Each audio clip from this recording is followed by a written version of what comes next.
Olá, então vamos nós, né? Tô indo agora para a nossa segunda parte da aula, né? Falando um pouquinho aí sobre as nossas propriedades coligativas. Bem, essa parte de propriedades coligativas, né? A gente continua falando um pouquinho de soluções, tá? Sendo que agora a gente dá um enfoque no nosso solvente, tá? Então a gente vai ver aí algumas propriedades, né, que esse solvente ele pode ter estando sozinho ou com o soluto. Então a gente vai ver, né, a influência que o soluto pode ter aí junto com o solvente. Então a gente vai fazer um pouquinho dessas discussões. Então para a gente poder começar a conversar sobre isso, né, a primeira ideia que a gente precisa começar a construir é essa ideia de pressão de vapor, né? Então, o que seria a pressão de vapor de um líquido, né, em específico? Bem, quando a gente fala, né, é muito comum a gente usar a água como parâmetro. Então, eu vou usar a água como nosso parâmetro, sendo que todas as ideias, né, que a gente vai estar usando aí em relação ao nosso solvente, não necessariamente o nosso solvente precisa ser água, né? O nosso solvente pode ser qualquer outro, sendo que a gente vai estar exemplificando com a água por ela ser mais comum, tá bom? Então, se a gente for pensar, né, qual é o ponto de ebulição da água? A gente sabe, né, que o ponto de ebulição da água é 100 graus Celsius. Então, a água, quando chega a 100 graus Celsius, ela vai para o estado de vapor. Sendo que, obviamente, esse ponto de ebulição, né, essa temperatura de ebulição, será sobre a nossa pressão atmosférica, que é aí de 1 atm, né? Se mudar a pressão, a gente muda essa temperatura de ebulição. E aí, se a gente for pensar assim, se a gente tiver um copo de água, né? E esse copo de água está numa temperatura ambiente, então está aí aproximadamente 25 graus Celsius esse copo de água. E aí eu pego e deixo esse copo de água aberto. A água, ela vai para o estado gasoso, né? Mesmo sem ter chegado a 100 graus Celsius, a 25 graus Celsius, se eu deixar um copo de água aberto, com o passar do tempo, se eu deixar ali por um tempo indeterminado, em algum momento aquele copo seca? A resposta para essa pergunta é sim, né? Porque vai estar acontecendo a evaporação da água, mesmo que a gente não chegue ao ponto de ebulição. Então, isso já é uma coisa, né, importante da gente refletir, porque às vezes parece que só quando a gente chega no ponto de ebulição que aquela substância sai do estado líquido e vai para o estado de vapor. E na realidade não. Então, temperaturas abaixo do ponto de ebulição, a água ela sai do estado líquido e vai para o estado de vapor, como qualquer outro solvente. Então, como mostra aqui para a gente, ó, a 20 graus Celsius e a 50 graus Celsius, nós temos moléculas, então esses pontinhos azuis, né, as bolinhas azuis que a gente tem aqui, essas bolinhas azuis, que representam as moléculas de água indo para o estado de vapor, elas vão para o estado de vapor mesmo a 20 graus Celsius. Só que a quantidade de moléculas que estão no estado de vapor a 20 graus Celsius vai ser uma quantidade menor do que lá a 50 graus Celsius. A 50 graus Celsius a gente tem uma quantidade de moléculas maior, né? E aí é que mostra pra gente essa evaporação, ou seja, que acontece abaixo do ponto de ebulição, ela é superficial. O que significa ser superficial? Somente as moléculas da superfície vão para o estado de vapor. Então, quando acontece a evaporação, que é um fenômeno natural e superficial, somente as moléculas da superfície vão e mudam de estado. Então, por exemplo, uma molécula que está aqui embaixo do recipiente, se a gente não chegou na temperatura de 100 graus Celsius, essas moléculas elas não vão jamais para o estado de vapor. Elas vão continuar no estado líquido. Quais são as moléculas que vão para o estado de vapor? São essas aqui, ó. São as que estão na superfície que vão para o estado de vapor. Então, é um fenômeno superficial e natural a evaporação. E a evaporação ela acontece a temperaturas abaixo do ponto de ebulição, né? Sendo que quando a gente chega aí aos 100 graus Celsius, 100 graus Celsius é justamente o ponto de ebulição da água. Então, quando a gente chega nessa temperatura aqui de 100 graus Celsius, aí todas as moléculas que estão no estado líquido, elas vão para o estado de vapor.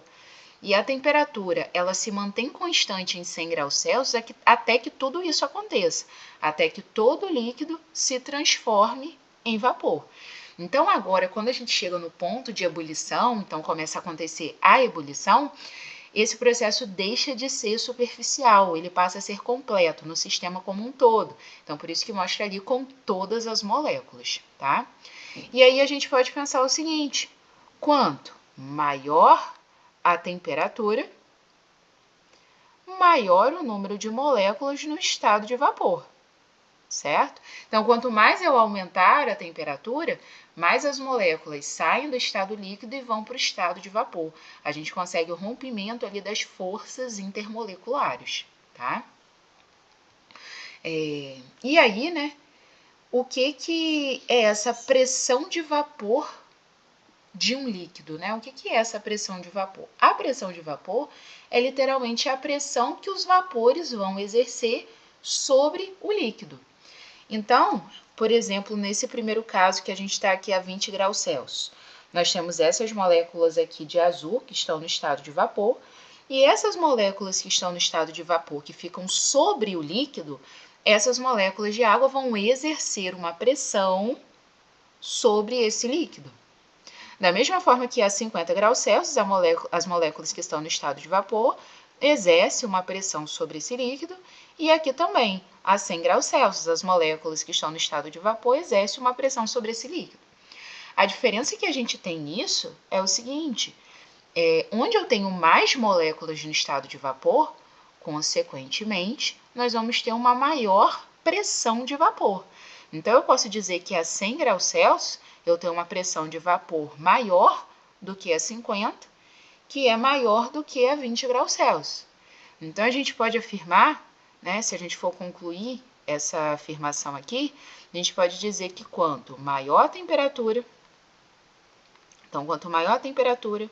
maior o número de moléculas no estado de vapor, logo maior vai ser a pressão de vapor que essas moléculas vão exercer sobre o líquido. Então, são relações aí diretamente proporcionais, tá?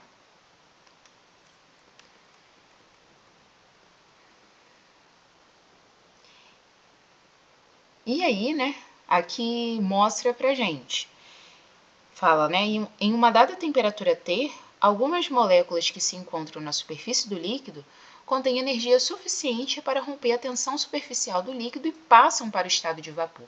Então, aqui explica pra gente o porquê que algumas moléculas elas conseguem sair do estado líquido e irem para o estado de vapor sem ter chegado na temperatura de ebulição. Então, isso acontece porque justamente algumas moléculas da superfície elas conseguem escapar do sistema, ou seja, elas conseguem vencer a tensão superficial que existe sobre o líquido e, além disso, elas conseguem romper a força intermolecular que existe entre elas. Lembrando que força intermolecular é justamente essa interação entre as moléculas, que é quando vocês estudam lá, que nós temos o dipolo induzido, dipolo permanente, dipolo induzido, dipolo permanente, que é a mesma coisa que dipolo, ligação de hidrogênio. Se a gente estiver falando da água, a gente está falando da ligação de hidrogênio, né?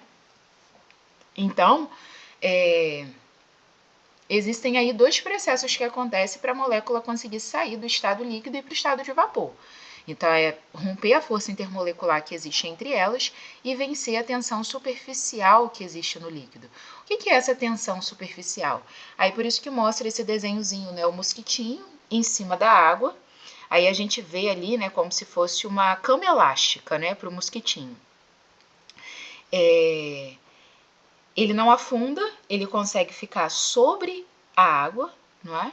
E aí, mas a gente consegue ver, né, que tem essa, entre aspas, né, uma elasticidade ali na água. Isso é a tensão superficial, são forças que a gente tem na superfície que para a gente conseguir vencer tem que ter uma energia maior do que essas forças têm ali na superfície. Acabam que algumas das moléculas possuem essa energia suficiente para conseguir vencer essa tensão superficial, que o mosquitinho, por exemplo, não consegue, tá? E aí, justamente, a gente pode pensar que esse processo de evaporação, que é uma temperatura abaixo da temperatura de ebulição, que as moléculas conseguem vencer a tensão superficial e a força intermolecular que existe entre elas, isso só vai conseguir, né, só vai poder acontecer justamente com as moléculas da superfície. Porque uma molécula que está lá na parte inferior do nosso recipiente, ela não conseguiria sair do fundo, ir para a superfície e mudar de estado físico, né? Não existe energia para ela conseguir fazer isso. Somente mesmo as moléculas da superfície que conseguem fazer isso, tá? Então, aqui tem essa afirmativa, né? Quanto maior a pressão de vapor, maior a temperatura. Ou melhor, a gente pode afirmar o contrário, né? Que quanto maior a temperatura, maior o número de moléculas, como a gente já falou. Então, maior a quantidade de vapor que a gente vai ter, maior a pressão de vapor. E aí fala assim, a pressão máxima de vapor de uma substância é a pressão que seus vapores exercem em uma determinada temperatura em equilíbrio com a fase líquida dessa substância. Então, quando a gente chega em um limite de pressão de vapor, a gente fala que é uma pressão máxima de vapor. Então, isso significa que todos os vapores, todas as moléculas que poderiam ir para o estado de vapor e ficam em equilíbrio com esse estado líquido, a gente não consegue formar mais vapor com a quantidade de moléculas que a gente tem naquele sistema, tá? E aí, como que a gente pode relacionar essa ideia da pressão de vapor com a volatilidade? O que é, né, uma substância ela ser volátil? Justamente a volatilidade, ela está relacionada a esse fenômeno da molécula conseguir sair do estado líquido e ir para o estado de vapor sem alcançar a temperatura de ebulição. Então, se a gente for pensar, né, se a gente tem um recipiente com água e um recipiente com acetona. Se a gente tiver a mesma quantidade, né, de ambas substâncias, água e acetona, e a gente deixar aquele recipiente aberto, qual recipiente vai secar mais rápido, né? O que está com a água ou o que está com a acetona? Vai ser o que está com a acetona, né? E aí, por que é o que está com a acetona? A gente fala, a acetona é mais volátil. E o que significa essa acetona ser mais volátil? A força intermolecular, ou seja, a interação que existe entre as moléculas na acetona, é menor do que a que existe na água. A força intermolecular que a gente tem na água é justamente a ligação de hidrogênio, que é a interação, uma das interações mais fortes que temos. Agora, lá na acetona, o que a gente vai ter ali é um dipolo-dipolo, que é uma força mais fraca em relação à ligação de hidrogênio. Então, se a força entre as moléculas é mais fraca, é mais fácil romper essa força entre as moléculas e a substância sair do estado líquido e ir para o estado de vapor. Então, eu posso afirmar que quanto mais fraca for essa força intermolecular, maior vai ser a volatilidade. E se maior for a volatilidade, consequentemente maior vai ser a pressão de vapor. Sendo que a gente só tem como afirmar isso se a gente estiver em um sistema em uma mesma temperatura, se a gente estiver fazendo a comparação de dois sistemas na mesma temperatura. Porque se a gente mexer com a temperatura, vai mexer com a pressão de vapor. Então, aí eu teria um outro fator influenciando. Então, para poder separar as ideias, a gente vai pensar o seguinte. Estou na mesma temperatura, tenho a acetona e tenho a água. Na mesma temperatura, a pressão de vapor da acetona vai ser maior, porque a força intermolecular é menor entre as moléculas, então mais moléculas conseguem ir para o estado de vapor em comparação à água em um mesmo intervalo de tempo, vamos assim dizer, e se eu tenho mais moléculas no estado de vapor, maior vai ser a pressão de vapor, isso em uma mesma temperatura. Porque se eu aumentar a temperatura do sistema, né, e se eu aumentar essa temperatura, talvez de forma desigual, aí vai mudar a história, porque se tiver aumento de temperatura, também vão ter moléculas indo para o estado de vapor, vai mexer com a pressão de vapor. Então, quando a gente fala de volatilidade, a gente parte do pressuposto que a gente está fazendo uma comparação em uma mesma temperatura para a gente poder fazer a associação, tá? E aí, o primeiro processo que a gente vai ver vai ser em relação à tonoscopia. O que vai ser essa tonoscopia, né? Nós estamos falando de pressão de vapor, que é a pressão que os vapores exercem, né, sobre o líquido, e essa pressão de vapor está diretamente relacionada à quantidade de vapor que eu tenho no meu meio. Então, quanto mais moléculas tiverem saído do estado líquido e ido para o estado de vapor, maior é a pressão de vapor, né? Sendo que aí, nós estamos, né, até agora. Então, até aqui, a nossa discussão era em cima de um sistema, né, que a gente só tinha solvente. Então, a gente estava falando da água, da acetona, que ali só tem o nosso solvente. Se agora a gente não tiver só o solvente, agora a gente ter uma solução, essa história muda um pouquinho, né? Então, aqui fala, né, o que é a tonoscopia? Vai ser justamente o estudo da diminuição da pressão de vapor quando a gente adicionar um soluto não volátil. Tá? O que isso vai significar? Eu tenho lá um recipiente, e aí esse meu recipiente, vou botar aqui, tem esse recipiente, e esse meu recipiente só tem água. Se esse recipiente só tiver moléculas de água, essas moléculas de água, elas interagem entre si, né? Então, eu tenho lá as minhas moléculas de água e elas vão interagir entre si, através de pontes de hidrogênio, né? Ou melhor, ligação de hidrogênio. Ponte está ultrapassada. Aí, essas moléculas têm lá uma interação entre si, vão ter uma pressão de vapor relativa a isso. Aí eu venho e adiciono a esse sistema um soluto. Por que o destaque aqui é um soluto não volátil? Se o soluto é não volátil, é porque ele não sai do estado líquido, né, ou do estado que ele tiver, e vai para o estado de vapor. Isso não vai acontecer. Então, se eu botar um soluto sólido, ele permanece sólido. Se eu colocasse um soluto líquido, ele permaneceria líquido no meio, tá? Ele não iria volatilizar. Porque se o soluto volatilizar, a história muda. Então, aqui a gente está partindo da ideia da adição de um soluto não volátil, que é o estudo da tonoscopia. Então, a gente vai pensar o seguinte: se eu adicionar soluto no meu meio, consequentemente eu vou aumentar a quantidade de interações entre as moléculas. Eu vou ter mais forças intermoleculares imperando.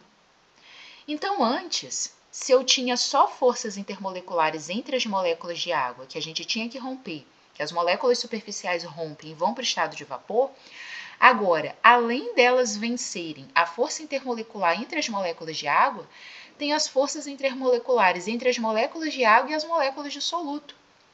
Então, como a gente aumentou a quantidade de forças intermoleculares, para conseguir vencer essas forças intermoleculares é mais difícil. Então, consequentemente, a quantidade de moléculas que vão aqui para o estado de vapor vai ser menor em comparação ao solvente quando está puro. Então, quando a gente adiciona um soluto não volátil, devido ao aumento das forças intermoleculares, a quantidade de moléculas que vão para o estado de vapor diminui, e se a quantidade de moléculas que vão para o estado de vapor diminui, consequentemente a gente vai ter uma diminuição da pressão de vapor. Então, com a adição, tá lá, com a adição de um soluto, o número de interações aumentam entre as moléculas de água mais as do soluto, dificultando a passagem do estado líquido para o estado de vapor. Consequentemente, menor vai ser a pressão de vapor. Então, tá aí, ó, quanto mais íons, porque se a gente colocar um soluto, por exemplo, NaCl em água, a gente vai formar o Na+, e o Cl-, né? Então, consequentemente, a gente vai ter mais íons no meio. Então, por isso que quanto mais íons. Então, quanto maior for o número de íons, o número de espécies no meio, que seja. Então, quanto mais íons, mais interações, menor a pressão de vapor. Então, eu posso afirmar que a pressão de vapor de um solvente puro é maior do que a pressão de vapor de um solvente com soluto. Porque a pressão de vapor de um solvente com soluto, consequentemente, reduz, porque vai ser mais difícil ir para o estado de vapor por ter mais forças intermoleculares no meio, tá bom? Então, esse é o estudo da tonoscopia, a influência da adição de soluto na pressão de vapor, tá? E aí agora, né, a gente vai falar um pouquinho sobre a nossa temperatura de ebulição. O que é propriamente dito, né, a temperatura de ebulição? Bem, eu já falei um pouquinho ali em cima, né? Agora a gente vai aprofundar no sentido no seguinte sentido, porque para a gente falar de temperatura de ebulição, consequentemente a gente tem que falar de pressão, porque, como eu falei, eu perguntei, né?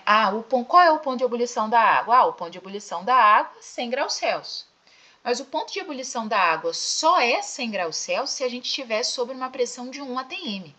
Se a pressão mudar, o ponto de ebulição também vai mudar. Então, o que é a temperatura de ebulição propriamente dito? Lembrando, quando eu falo de ponto de ebulição, pessoal, é a temperatura na qual a ebulição acontece. Então, ponto de ebulição nada mais é do que a temperatura de ebulição. Conceituando temperatura de ebulição vai ser a temperatura na qual a pressão de vapor vai se igualar à pressão atmosférica. Então, quando essas pressões são iguais, o sistema entra em ebulição. Então, no nosso caso, né, como a gente está submetido a uma pressão de 1 atm, os nossos sistemas só vão entrar em ebulição quando a pressão de vapor alcançar 1 atm.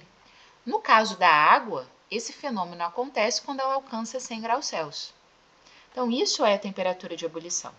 Então, a gente pode pensar o seguinte, bem, se temperatura de ebulição é a temperatura em que a pressão de vapor se iguala à pressão atmosférica, quanto maior a minha pressão atmosférica for, maior vai ter que ser a temperatura de ebulição. Porque maior vai ter que ser a pressão de vapor. Como a pressão de vapor está relacionada à temperatura, eu vou aumentando a temperatura e vai aumentando a pressão de vapor. E aí essa pressão de vapor vai ter que se igualar à pressão atmosférica. Se a pressão atmosférica for alta, a pressão de vapor também vai ter que ser alta. Então a temperatura também vai ter que ser alta. Então são fatores, né, que estão todos relacionados entre si. E aí é válido a gente destacar, né, que a temperatura de ebulição é uma propriedade que a gente fala que é uma propriedade específica da matéria. O que significa uma propriedade específica da matéria? Porque justamente cada substância tem a sua temperatura de ebulição, tem o seu ponto de ebulição. Então, como cada substância tem o seu ponto de ebulição, eu consigo identificar uma substância a partir dessa informação. É a mesma ideia que a gente tem da densidade, né?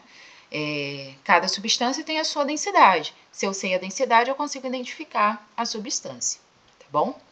E aí, em cima dessa ideia, né, a gente pode pensar. Olhei aqui porque eu achei que o slide estava em branco. Eu queria espaço para escrever e eu não deixei, mas sem problema.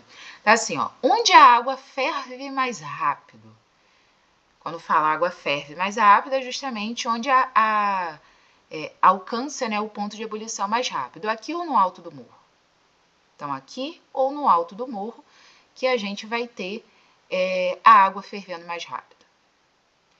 Aí, a segunda pergunta.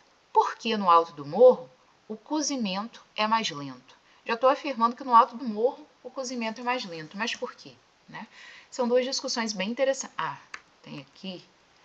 Vou fazer aqui, depois eu volto. Vou botar aqui, né, só para a gente poder fazer essas duas discussões. Onde que a água ferve mais rápido? aqui ou no alto do morro e por que no alto do morro o cozimento é mais lento, né? Então, olha só. Isso que eu vou explicar, aí vai estar diretamente associado a isso aqui, né? Como funciona a panela de pressão? O princípio é o mesmo, tá? Então, olha só. Tem o seguinte. Estamos aqui. E nós temos a situação lá no alto do morro. Então, a gente vai pensar. Bem, vou botar aqui. Assim.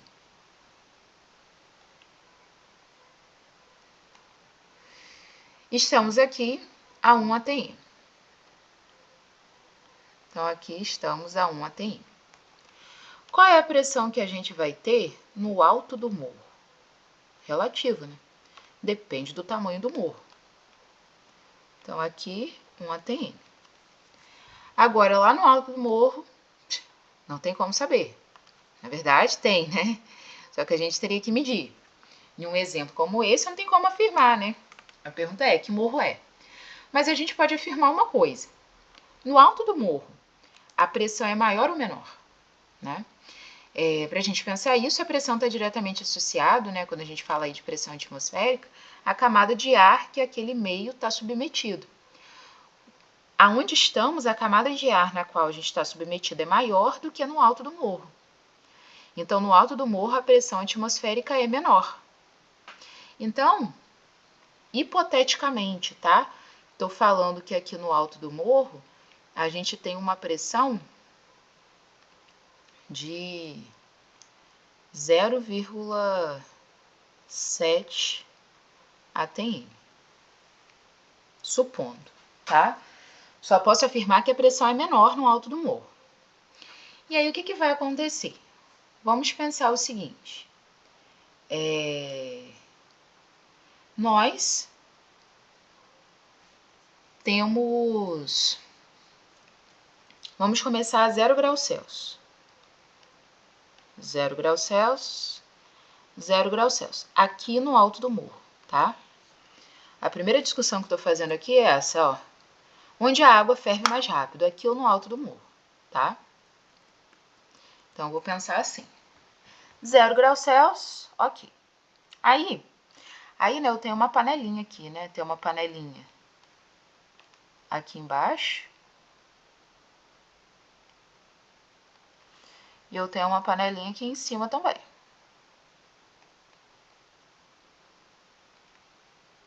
A 0 graus Celsius ainda não tem pressão de vapor nenhuma. Mas a temperatura vai aumentar, né? Então, a temperatura aumentou. Agora eu tenho aqui 30 graus Celsius. E aqui também 30 graus Celsius. Vamos supor que quando nós temos 30 graus Celsius, aí agora é hipotético, tá, pessoal? Hipotético. Só para a gente fazer uma associação. A gente teria que calcular para poder afirmar isso. Mas é hipoteticamente. Vamos supor que a 30 graus Celsius, a pressão de vapor que a gente vai ter aqui sobre a panela, tanto no alto do morro quanto aqui, vamos supor que a pressão de vapor vai ser de 0,3 atm a 30 graus Celsius. Então, se vai ser de 0,3 atm, ainda não vai entrar em ebulição, porque só vai entrar em ebulição quando a pressão igualar. Então, lá no alto do morro vai ter que se igualar a 0,7 atm e aqui vai ter que se igualar a 1 atm. A 30 graus Celsius ainda não igualou. Então, eu vou continuar subindo essa temperatura. Então, vamos supor que a temperatura subiu, a panela está lá no fogão, está subindo a temperatura. Chegamos aqui agora a 50 graus Celsius. Vamos supor que a 50 graus Celsius, a pressão de vapor fica de 0,5 atm. Com 0,5 atm, ainda não conseguimos entrar em ebulição, porque 0,5 atm não se igualou à pressão atmosférica, nem aqui e nem no alto do morro. Logo, continuamos com a mesma realidade de não ter alcançado a ebulição. Então, a temperatura ela vai continuar aumentando. Então, a temperatura continuando aumentando, vamos supor que agora a temperatura chegou a 70 graus Celsius, aqui no alto do morro. Então, aqui no alto do morro, 70 graus Celsius, e aqui também 70 graus Celsius. O que vai acontecer nesse momento? Vamos supor que a 70 graus Celsius, a pressão de vapor fica exatamente 0,7 atm. Quando isso acontecer, aqui no alto do morro, a pressão atmosférica vai se igualar. Então, aqui no alto do morro, se a pressão atmosférica se iguala, consequentemente aqui vai entrar em ebulição. Vamos supor que isso aconteceu em um intervalo de tempo de 20 minutos. Então, os mesmos 20 minutos que se passaram aqui no alto do morro, também se passaram aqui onde estamos. Só que em 20 minutos aqui, a pressão atmosférica ainda não se igualou, porque a 70 graus Celsius a pressão de vapor, ou melhor, a pressão de vapor não se igualou à pressão atmosférica, porque a 70 graus Celsius, né, estamos aqui hipoteticamente, a pressão de vapor é de 0,7 atm, só se igualou no alto do morro. Então, a 20 minutos, a ebulição começa a acontecer no alto do morro, mas aqui embaixo não. Então, aqui a temperatura vai ter que continuar aumentando até a ebulição chegar. Então, vamos supor, né, que a temperatura continua aumentando e aqui se passe 30 minutos. E agora, com 30 minutos se passando, a gente chega aos 100 graus Celsius. Quando estamos a 100 graus Celsius, a pressão de vapor vai ser de 1 atm, então vai se igualar à pressão atmosférica, que também é de 1 atm.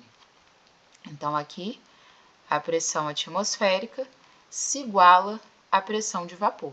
Igual tinha acontecido aqui, a pressão atmosférica se igualou à pressão de vapor, só que a 20 minutos. Aqui onde estamos, isso aconteceu a 30 minutos, que foi o momento que a gente chegou a 100 graus Celsius. Então, aqui onde estamos, somente a 100 graus Celsius que a água vai começar a entrar em ebulição. Lá no alto do morro, ela já começou a entrar em ebulição em 20 minutos. Então, se a gente for perguntar, onde que a água ferve mais rápido? No topo do morro ou aonde nós estamos? No topo do morro. Ela começa a ferver em um tempo menor no topo do morro, tá? Só que aí a gente vai pensar, então, bem, essa água que está lá no topo do morro, ela está fervendo a 70 graus Celsius. Porque lá no topo do morro, essa foi a temperatura de ebulição. Enquanto que aqui, essa água, ela está fervendo a 100 graus Celsius. A gente teve uma diferença, né? Tudo é hipotético, tá, pessoal? Não é real, literalmente, essa diferença, mas a diferença existe. Nesse meu exemplo, a gente teve uma diferença de 10 minutos para poder alcançar 100 graus Celsius e a água começar a ferver aqui, né? E aí, para a gente poder responder a segunda pergunta, porque a segunda pergunta foi o seguinte: por que no alto do morro o cozimento é mais lento? Então, está afirmando que no topo do morro o alimento vai cozinhar mais devagar. Mas lá em cima, entrou em ebulição mais rápido. Por que isso vai acontecer? Lembrem-se que quando o sistema entra em ebulição, essa temperatura ela permanece constante até todo o líquido se transformar em vapor, né? Esse é o princípio. Então, lá no topo do morro, o meu alimento ele vai ficar cozinhando a 70 graus Celsius, enquanto que aqui o meu alimento vai cozinhar a 100 graus Celsius. Então, aqui o nosso alimento ele vai ficar submetido a um cozimento a uma temperatura mais elevada. Então, como aqui a temperatura é mais elevada no momento do cozimento do alimento, esse alimento ele vai cozinhar mais rápido. Mesmo que lá no início do processo tenha existido uma diferença de tempo para aqui começar a entrar em ebulição, depois que entra em ebulição e começa a ferver, esse tempo ele é suprido e a diferença, essa diferença de tempo não faz diferença, Porque como a temperatura aqui é mais elevada, o alimento vai cozinhar mais rápido. Então, no fim do processo, por exemplo, se eu tiver uma batata dentro da minha panela, se essa batata aqui, ela ficar cozida em 40... Vou botar aqui. Se aqui essa batata ficar cozida em 40 minutos, lá no topo do morro, eu vou precisar, sei lá, de 1 hora para cozinhar a batata, tá? Porque o que vai acontecer? 40 minutos foi o tempo total aí para esse cozimento. Então, eu posso pensar que 30 minutos foi o tempo que levou até chegar à temperatura de ebulição. Mas depois que chegou a 100 graus Celsius, em 10 minutinhos cozinhou a batata. Agora, lá no topo do morro, de 1 hora total, 20 minutos foi o tempo responsável para entrar em ebulição. Mas depois que entrou em ebulição, ficou só a 70 graus Celsius. Então, até cozinhar a batata, a gente precisou aí de 40 minutos para cozinhar a batata, porque a batata estava submetida a uma temperatura menor, tá? Então, essa é a ideia. Então, conclusão desse enredo. Onde eu tenho a maior pressão atmosférica, nós vamos ter uma maior pressão de vapor. Consequentemente, nós vamos ter um maior tempo para entrar em ebulição. Só que o meu sistema ele vai ficar submetido a uma maior temperatura de ebulição. E se o meu sistema ele fica submetido a uma maior temperatura de ebulição, ele leva um tempo menor para o cozimento dos alimentos. Essa é a conclusão que a gente vai tirar. Então, esse processo vai acontecer exatamente onde a gente está, se a gente for comparar com o alto do morro, tá? E aí, se a gente for partir dessa ideia, e aí a gente for pensar, como que funciona a panela de pressão? Mesma ideia, mesmo princípio. Só que, ao invés da gente estar fazendo uma comparação em dois ambientes, né, tudo está acontecendo dentro do mesmo ambiente, que é na panela. Então, o que vai acontecer? Se eu deixasse a panela aberta, né, não fosse uma panela de pressão, a pressão atmosférica seria de 1 atm, que é a pressão na qual a gente está submetido. Então, a pressão de vapor teria que chegar a 1 atm para o sistema começar a ferver, que é o que a gente terminou de ver na panelinha ali e aqui. E isso iria acontecer a 100 graus Celsius, né? Só que quando a gente tem uma panela de pressão, o sistema é fechado. Então, a gente fecha aqui essa panela. Fechando essa panela, qual é a diferença que a gente vai ter? Quando a temperatura começa a aumentar, a temperatura está aumentando. Dentro da panela, então esse triângulozinho na química, né? Pode ser um delta, que não é o nosso caso, de variação, ou pode ser aquecimento. Dentro do sistema da panela, tem duas coisas ali acontecendo. Isso está dentro do próprio sistema.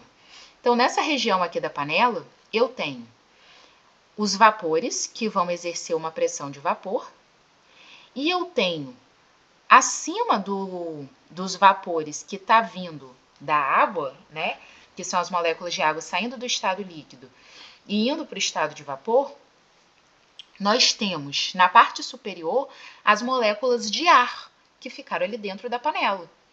E essas moléculas de ar vão realizar ali a tal pressão atmosférica. Então, a pressão atmosférica agora é dentro da panela, é na atmosfera da panela. Quando a gente aumenta a temperatura, essas moléculas de ar, né, elas ficam mais agitadas e aí elas exercem uma maior pressão.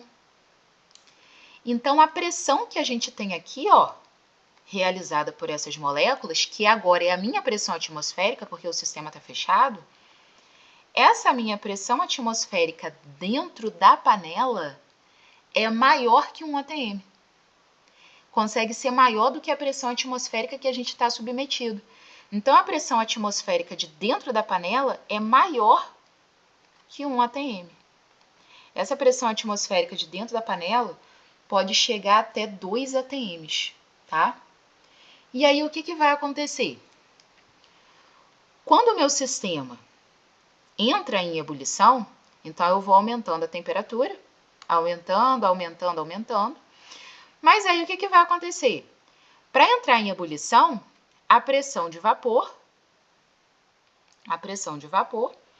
vai ter que se igualar à pressão atmosférica. Como a pressão atmosférica agora da panela é maior que 1 atm, a pressão de vapor que eu vou ter que alcançar vai ter que ser maior que 1 atm. Para eu poder ter uma pressão de vapor maior que 1 atm, eu vou ter que ter uma temperatura mais elevada. Então, o meu sistema, para poder entrar em ebulição na panela de pressão, essa temperatura de ebulição vai ser maior que 100 graus Celsius, para eu conseguir atingir a pressão atmosférica que é maior que 1 atm. Então, a temperatura de ebulição de dentro da panela é uma temperatura maior que 100 graus Celsius. Somente assim que a pressão de vapor vai conseguir se igualar à pressão atmosférica. No momento que isso acontecer, vamos supor que nessa panela de pressão eu tenho uma pressão de atmosférica aí, né, de 1,5 atms. Então, a minha pressão de vapor vai ter que se igualar a 1,5 atms. Quando se igualar, o sistema vai entrar em ebulição. E eu posso afirmar que esse sistema vai entrar em ebulição em uma temperatura superior a 100 graus Celsius. A panela de pressão pode chegar a 120, 121 graus Celsius. Então, o que vai acontecer com o alimento? Depois que o sistema entrou em ebulição, vamos supor que aqui são batatas. As minhas batatas, elas vão ser cozidas sob uma temperatura de 120 graus Celsius. Então, como a temperatura é bem mais elevada, né, do que se essa panela tivesse aberta, consequentemente o cozimento vai ser o quê? Vai ser mais rápido. Então, é a mesma ideia que a gente teve lá em cima. Só que a gente estava fazendo uma comparação do alto do morro, com aqui. Nessa comparação, é como se a panela de pressão fosse aqui, certo? Só que a panela de pressão, agora se a gente for comparar a panela de pressão e a gente aqui com uma panela aberta, então eu tenho a panela de pressão e a panela aberta. Qual vai ser a diferença? Agora, na panela de pressão, eu consigo uma pressão atmosférica maior. Então, a pressão de vapor é maior, a temperatura vai ser maior, o cozimento vai ser mais rápido. Então, a gente pode afirmar que na panela de pressão acontece exatamente isso aqui. Maior é a pressão atmosférica, maior a pressão de vapor, maior é o tempo para entrar em ebulição. Mas depois que entra em ebulição, vai entrar em uma temperatura mais elevada, então o tempo para o cozimento vai ser menor do que se essa panela tivesse aberta, tá bom? Porque se essa panela tivesse aberta, o que ia acontecer? Ia entrar em ebulição mais rápido. E óbvio, pessoal, quando a gente faz essa comparação, eu estou partindo da mesma quantidade de água, né? Porque se mudar a quantidade de água, também vai mudar essa história toda. Então, estou com a mesma quantidade de água na panela. Então, se a minha panela estiver aberta, vai entrar em ebulição mais rápido, porque a pressão de vapor vai se igualar à pressão atmosférica mais rápido, porque a pressão atmosférica é menor. Só que depois que entrar em ebulição, vai ficar fervendo ali em uma temperatura mais baixa. Então, vai demorar mais para cozinhar se a panela estiver aberta, tá bom? Esse é o princípio que a gente tem.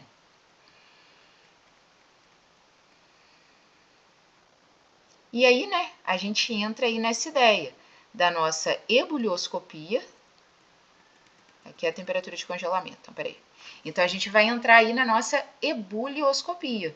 O que vai ser ebulioscopia? A tonoscopia foi o estudo da influência do soluto na pressão de vapor. Então, a gente viu que se o solvente estiver puro, a pressão de vapor é maior do que um solvente com soluto. Agora a gente vai entender o seguinte, a discussão que a gente terminou de fazer de temperatura de ebulição, a gente estava pensando no solvente sozinho. E agora, se a gente adicionar um soluto? Novamente é um soluto não volátil, porque se for volátil, a história muda. A ebulioscopia vai ser o estudo do aumento da temperatura de ebulição de um solvente pela adição de um soluto não volátil.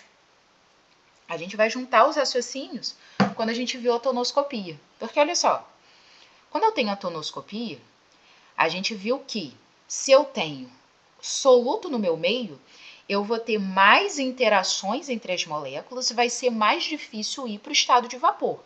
Então, menor é a pressão de vapor, né? Isso que a gente viu. Então, olha o que vai acontecer. Agora, na ebulioscopia, eu coloquei o soluto. Novamente, eu vou ter mais interações entre as moléculas. Mais difícil vai ser ir para o estado de vapor. Então, a minha pressão de vapor reduz. Então, para eu poder alcançar a pressão atmosférica, eu preciso aumentar a temperatura para eu poder ter mais vapor, para a minha pressão de vapor conseguir se igualar à pressão atmosférica. Então, para isso acontecer, como eu preciso aumentar a temperatura, até se igualar e aí a ebulição acontecer, essa temperatura vai ser mais elevada. Então, consequentemente, quando a gente adiciona um soluto, eu vou ter uma temperatura de ebulição maior, porque se eu adicionar o soluto, é mais difícil as moléculas irem para o estado de vapor, porque tem mais interações, então eu preciso de uma temperatura mais elevada para eu ter mais vapor, então eu ter uma maior pressão de vapor e conseguir assim se igualar à pressão atmosférica, tá bom? Esse é o princípio da ebulioscopia. E aí, em cima disso, a gente pode pensar aqui, ó, exemplo prático, que é lá no carro, quando a gente usa aditivo, que tá lá, ó. Por que colocar aditivo no radiador do carro melhora a eficiência do sistema de arrefecimento? Arrefecimento, né, é resfriamento. Então, a gente tem lá o radiador.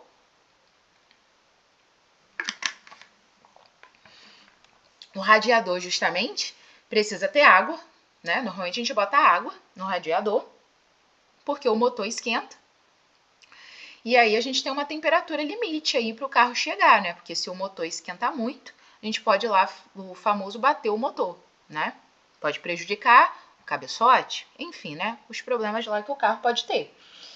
Então a gente vai e coloca um aditivo para melhorar o sistema. Se a gente botar só água, vai resolver, tá? Resolve. Só que o aditivo ajuda mais ainda. Uma das funções do aditivo é essa, tá, pessoal? Não é só que o aditivo só faz isso, né? Mas uma das coisas é isso. Então, o aditivo vai ajudar nesse processo. Por quê? O que a gente pode pensar com isso, né? Bem, vamos lá. Vamos supor aí que o carro, né? Ele trabalha, né? Depois que o carro ele esquenta lá, ele trabalha numa temperatura aí de 90 graus Celsius, né? Meu carro é um pouco assim, ele é meio quente. Então, trabalha aí quase uns 90 graus Celsius. Não chegar a 100, tá quente a beça. Mas tá aí, 80, 90 graus Celsius trabalhando o motor, né? Aí a ventoinha já tá ligando.